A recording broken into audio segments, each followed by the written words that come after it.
Hello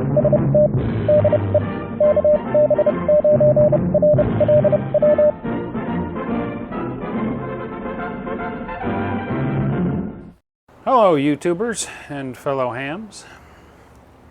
This is my junk box magnetic loop. I did a video on it, a couple of videos on it a year or so ago. It was a challenge I put forth to myself to see if I could build a functioning magnetic loop out of junk just laying around in the basement. And this is what I ended up with. And even though this is only 1 foot square, I have made contacts on 40 meters single sideband. QRP, 5 watts, 2 to 3 states away, with this sitting beside me inside the house. So yeah, it worked. Not very efficient, definitely nowhere near as good a performer as my big 3-foot loop or my external long wire, but it was fun nonetheless.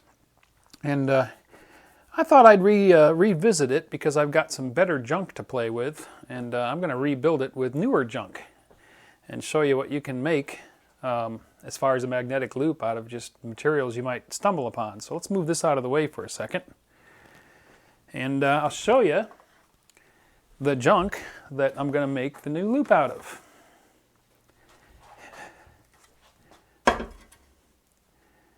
This is an aluminum hoop that I got from another ham that he collected a long time ago and meant to do an antenna project with, but never got around to it, and he ended up giving them to me.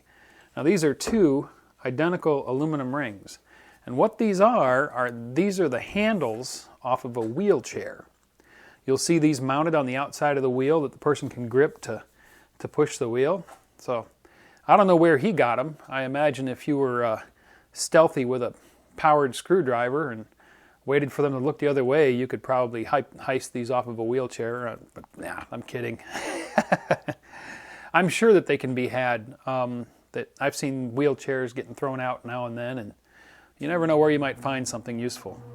So I was looking at these aluminum rings and thinking, I think I'll rebuild my junk box loop using these and see if we can improve its efficiency any.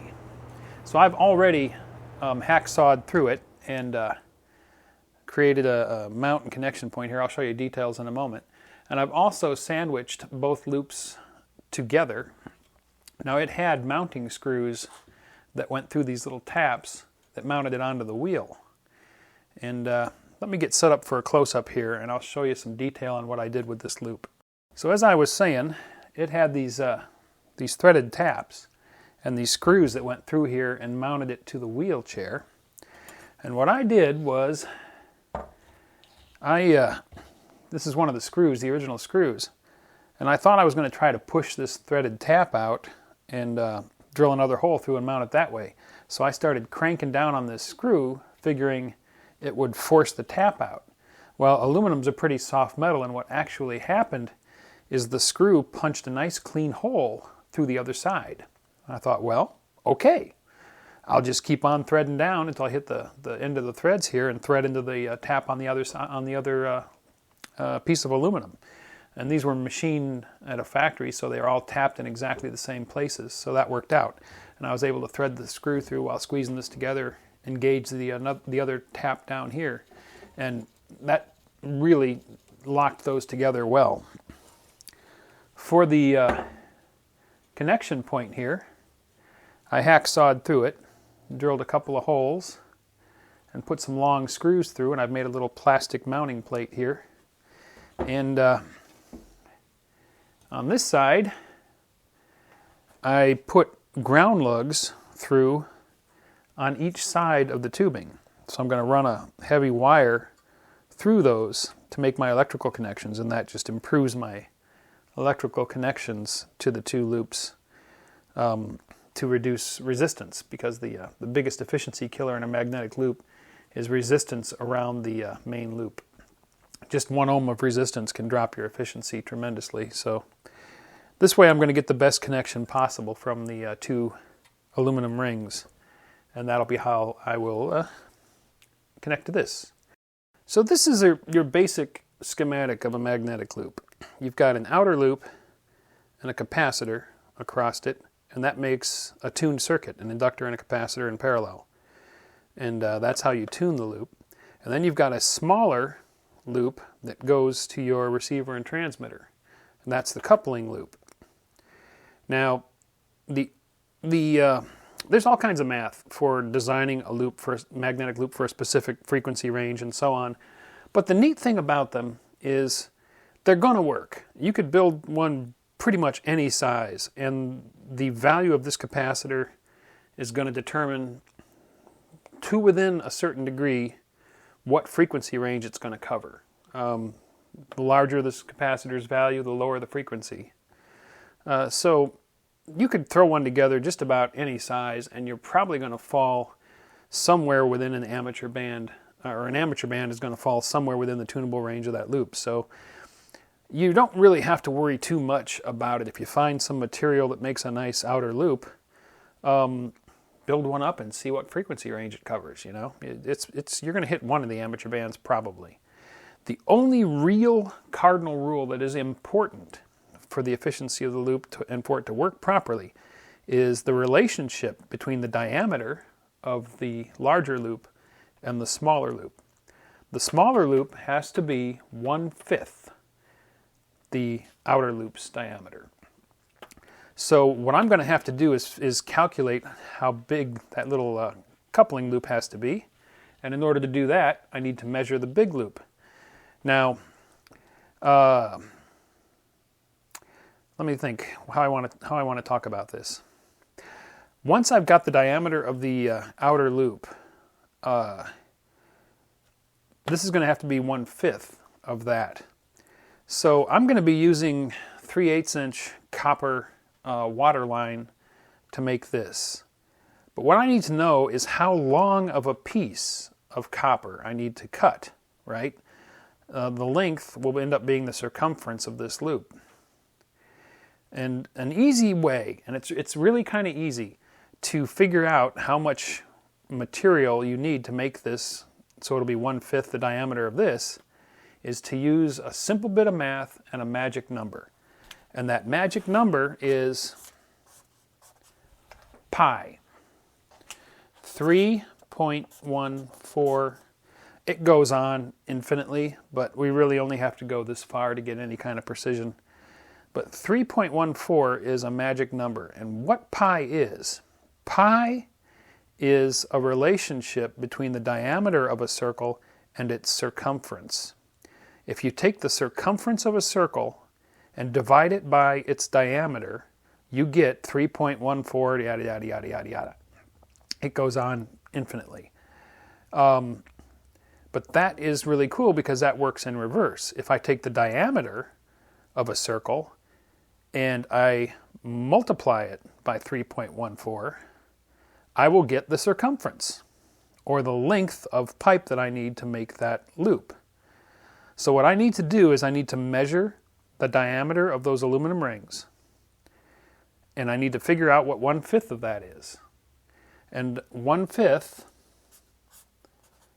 is equal to 0.2, right? So I will measure the diameter of this. I will multiply that by 0.2, which will give me 1/5 of that. And then I'll multiply that by pi, and that will give me the circumference of the smaller loop. And then that's the length of pipe that I need to cut in order to bend that smaller loop. So that's where pi is handy and a real simple bit of math. Well, it only took about an hour and a half. They're actually pretty easy to assemble, and I was just testing it out. But here's the completed loop. You can see my coupling loops mounted there. I got the capacitors down here. I'm going to show you some details here in a moment, but first, let's take a look at the antenna analyzer. Let me reposition the camera. Right now I'm tuned in around the middle of 20 meters, and as you can see, I can get the SWR down to 1.2 to 1. So we're good at 20 meters. Let's go on up to 15 meters, and let's see if we can get to 15 meters.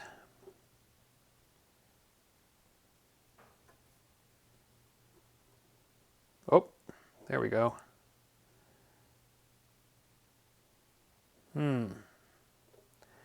Looks like I'm only getting down to just over 2 to 1. Now that could be some interaction. Oops. That could be some interaction since the coax is up here next to the antenna. We'll find out for sure when I take it up and put it on the radio how low it'll go. With a longer piece of coax and the antenna not as close to the signal source because it's right next to the analyzer. Let's see on the low end. So we can get up to 15. We got 20, 15, and 17 obviously. Let's go down to 40 meters. And let's see if we can get there. Turning the capacitor. Oh, there's my dip. Oh yeah. Looks like I can get down to 1.2 to 1 on 40 meters. So we've definitely got 40 through 15. I'm almost fully meshed on the cap. Let's see how low it'll go. I'm going to fully mesh the cap and we'll see where our dip is. I can't quite get down to 60 meters. Looks like 6.4 megahertz is the bottom end. Well, I guess I can get some more if I turn my fine-tuning cap. 6.2. Looks like the very bottom end of the loop is going to be around 6.26. So can't quite get down to 60 meters, but that's all right. We got 40 through 15, so that's pretty good. All right, let me reposition the camera and we'll do some details here and I'll show you the particulars about the loop. Now on the tuning capacitors, I used a very large one. It goes from about 50 to 700 puff. And that's what gives me a pretty broad frequency range, because the bigger this value, the lower your frequency. So this one, being as large as it is, allows me to go that 15 to 40 meters on this small loop. The trade-off is it's very, very touchy. Just the slightest tweak here moves the frequency quite a bit, because being such a large capacitor, a very slight tweak is moving the capacitance quite a bit. So what I did is, this is a much smaller variable cap. This came out of the FM tuner in a tabletop radio, an old tabletop radio. And this one has a range of only about 50 to 60 picofarads over its whole adjustment range. So this is then paralleled with this one, and this lets me fine tune. So I get close as I can with this one, and then I fine tune with this one, which gives me much, much finer control. All right, let's reposition the camera and take a look at the coupling loop.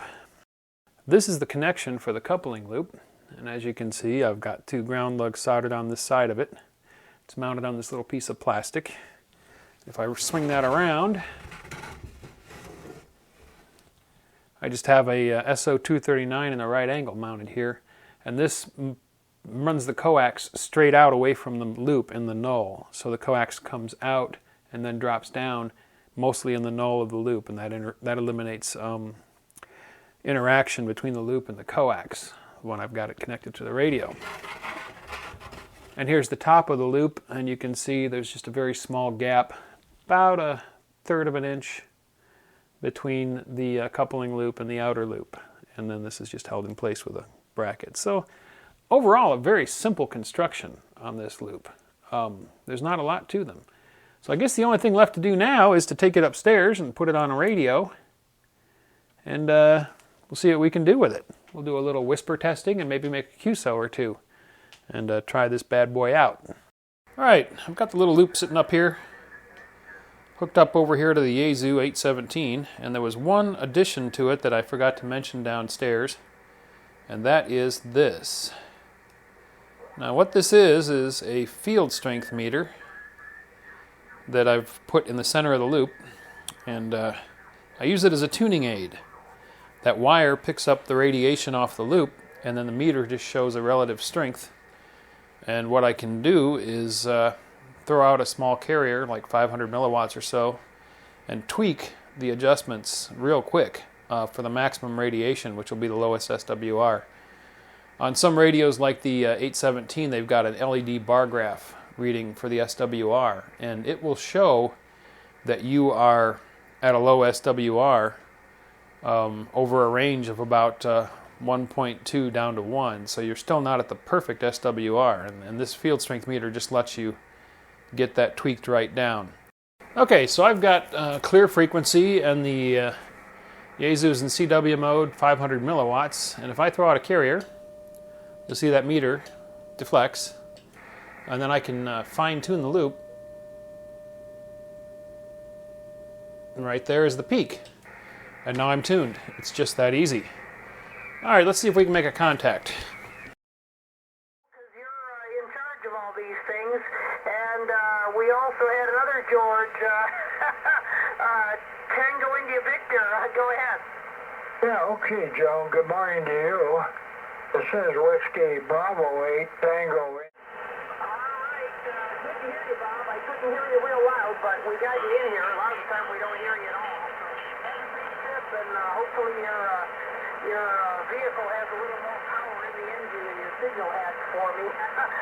This is November 8, Yankee Foxtrot from the Canada. Kilowatt Bravo 9, Radio Lima Whiskey, QRP. Okay, I think I heard another person say mobile, and they might have said QRP too. I don't know. Everybody listen with me. We'll try it again. Over. Kilowatt Bravo 9, Radio Lima Whiskey, QRP. I can't copy that station because of the splatter from 60. Anybody got a copy of it mobile? I tried for a little while and had a few people that could almost hear me. I couldn't hear them very well. As you can see here, band conditions had pretty much tanked, and they were quite poor on 40. I did scan around on 20 and didn't hear much activity that was local. It was pretty quiet. Called CQ for a bit, but eventually I just decided I needed to get this video done. And I still had to do whisper testing. So I did quite a bit of whisper testing, broadcasting whisper. Here we can see the 40 meter transmission footprint from the loop. Now I was running 500 milliwatts, half a watt whisper transmissions. And as you can see, it's midday, and 40 meters is favoring the east, which I thought was interesting, and I wonder if that's because the sun was probably just a little bit past me at this point, and I'm starting to see activity on the backside. 40 meter reception was pretty good. Surprisingly, I could hear a station from out west, but look at that, I heard quite a few of them. Now remember, the loop is sitting here in the house right next to me, so that's not bad there. But the transmission footprints are the ones that I find exciting. Here's the 30 meter transmission footprint. Again, 500 milliwatts, and you can see this one's it's pretty equidistant, going out down as far as Texas and down by New Orleans and up into Montreal and up there above Lake Superior even. And again, that was half a watt. 30 meter reception. Again, pretty evenly distributed. Way out there by Tucson, I could hear him. So 30 was doing pretty good for midday. And finally, I did some 20 meter whisper, and as I expected, it was more out to the west, although none to the east heard me. Now again, half a watt, and one guy all the way out there in Portland picked up my transmission with half a watt. So yeah, not good for voice today, but it's definitely getting out on whisper. And finally, we've got the receive footprint, 20 meter whisper. And again, hearing quite a distance there, up into Canada, out west to near Los Angeles, and all the way up into Maine, I was hearing those stations. So whisper testing was kind of encouraging.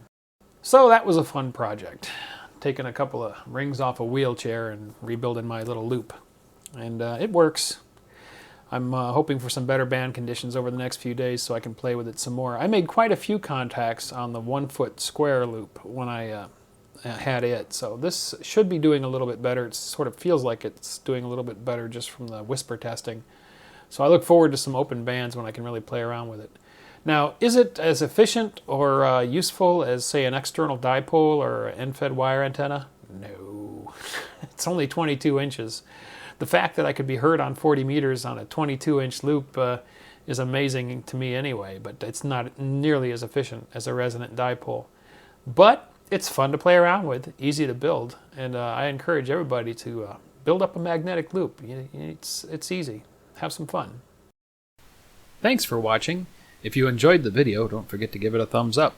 Also, if you're not already a subscriber, click to subscribe. Join us on the Facebook channel for discussion about the videos. And if you'd like to help support this channel, please click to support me on my Patreon page.